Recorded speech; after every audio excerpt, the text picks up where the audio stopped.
Bonjour, je prends la parole pour la filière déficience, maladies rares du neurodéveloppement. Donc une filière qui comporte 5 centres de référence, un qui concerne les déficiences intellectuelles, un qui concerne les épilepsies rares, maladies rares expression psychiatrique, malformations et maladies congénitales du cervelet et syndrome de Prader-Willi apparenté, c'est-à-dire obésité syndromique. La question de la génétique se pose essentiellement pour les 3 ou 4 que j'ai encadrés. En ce qui concerne, donc je vais décliner les trois types de pathologies. En ce qui concerne donc les pathologies congénitales et précoces du cervelet, prescription par un généticien clinicien ou un neuropédiatre, très à même de prescrire ce type d'analyse, en lien avec une équipe de génétique, expertise du dossier par une RCP le plus souvent, soit un cadre clinique précis qui amène à une analyse ciblée sur panel, soit pas d'orientation, une analyse de séquençage d'exomes, interprétation, validation avec RCP de sortie, puis retour au prescripteur. Pas d'analyse ni de rendu des variants sans rapport avec la pathologie, c'est-à-dire pas de recherche de données secondaires pour l'instant. En ce qui concerne les épilepsies, vous voyez que selon le groupe de pathologies dans lequel on se trouve, on va privilégier un panel, une ACPA ou un séquençage d'exomes directement. Après un panel négatif, on passera sur un séquençage d'exomes et il y a eu un gros travail de fait sur l'arbre décisionnel. En ce qui concerne la déficience intellectuelle, le prescripteur peut être le neuropédiatre, qui est quand même en première ligne, ou le généticien clinicien. Et la situation d'aujourd'hui comporte soit une analyse ciblée par petit panel, si en cas d'orientation diagnostique forte, soit une analyse directe de séquençage du génome. Toujours prescrite aujourd'hui par le généticien clinicien, avec la place de l'X fragile et de l'ACPA, comme l'a dit Andy, qui reste présente. Je ne reviens pas sur le circuit qui est le même que celui qui a déjà été présenté.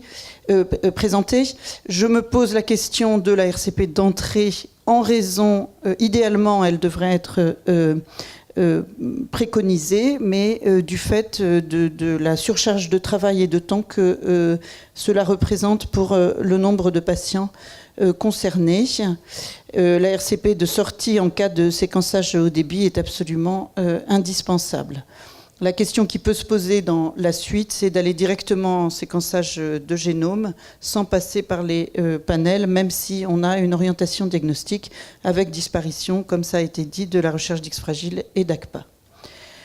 Alors, qui prescrit? Vous avez vu qu'effectivement, comme ça a été présenté pour Oscar, il y a des personnes spécialistes de la pathologie qui sont amenées à prescrire des tests pangénomiques.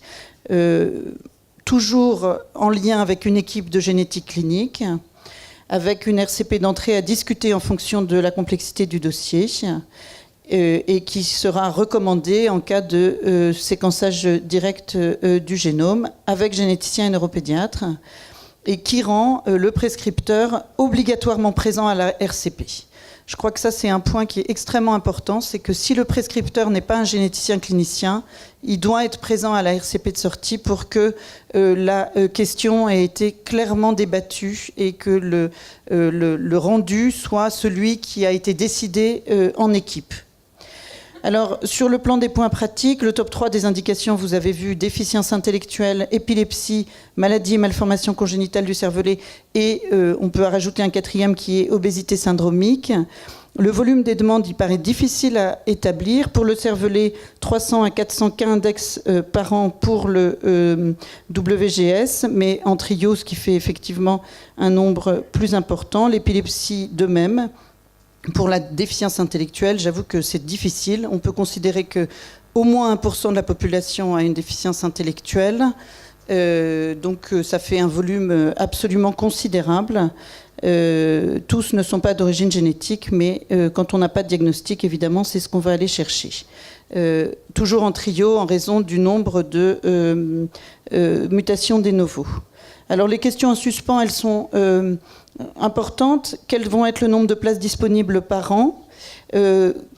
Quel va être le niveau de rendu de la plateforme et quel va être le rôle des laboratoires référents dans l'interprétation et la validation?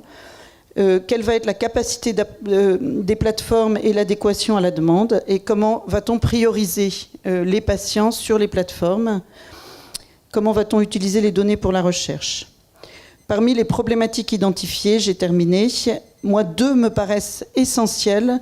La première, c'est la formation des prescripteurs non généticiens. Il y a un gros travail à faire dans la formation des prescripteurs non généticiens.